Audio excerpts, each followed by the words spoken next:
So look, I got to be honest with you. I'm not going to try to be, condescending or pretend like I know more than I know. I'm not a wrestling guy, but I know that that there is definitely similarities between the life you live and the life that I live. And I know that I inspired you to do a podcast because you've been we've been in contact. We've been in contact on Twitter, by email. So what was the what compelled you to do this podcast? Well, I'm glad you said you weren't going to. My goal was to win you over the life to win you over that our lives are I think are very similar. I guess I can't step in your shoes. I don't know. No. I believe that, and there's definitely things I want to ask you about wrestling, but I just didn't want to go to Wiki and start talking about things I don't really understand. Sure. My friend Brendan is a fucking huge wrestling fan, to the point where I get it, but there's wrestling sort of like Al Yankovic.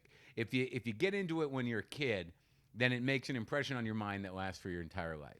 My theory is everyone got into wrestling as a kid. Right. And at 14 or 13, when women start coming into the picture, then they stop. And there's a select few, I don't want to. Oh, you mean women started coming into your life? When you start liking not women coming into wrestling. No, right. Well, that's when everyone jumps right back in.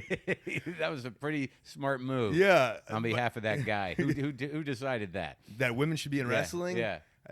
Some promoter, I'm sure back in the carnival days where it came from. So it's been around a long time. It's been, of course. Yeah. The podcast was started, obviously. What's it called again? The Art of Wrestling. Right.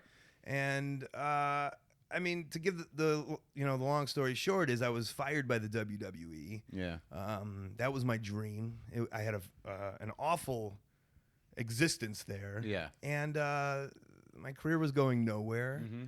That's why there's so many similarities, which I think, but I don't know if you think. No, I'm with you. Look, I have a definite understanding and respect for disappointment, right? For things not going the way you want to, and then for finding the balls to finding your way. Yeah, I'm traveling the roads. I'm constantly traveling. Yeah, and I fall in love with podcasts. Somebody points me out to Comedy Death Ray. Yeah.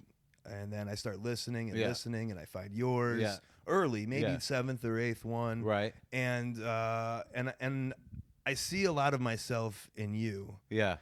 And I know to be on the other side, if someone says that to me, I'm just like, whatever. And that's why I didn't really reach out and be like, Mark, we're the same. I just, I kept it to myself, and I looked at you as a fan from the inside. Yeah.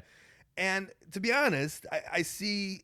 From what I hear and from what you say on the podcast, I see where your career's at. Yeah. And I'm traveling. I'm constly wrestling. And you're on this podcast. And you've been around forever. But you're never like forever. Okay. Well, sorry.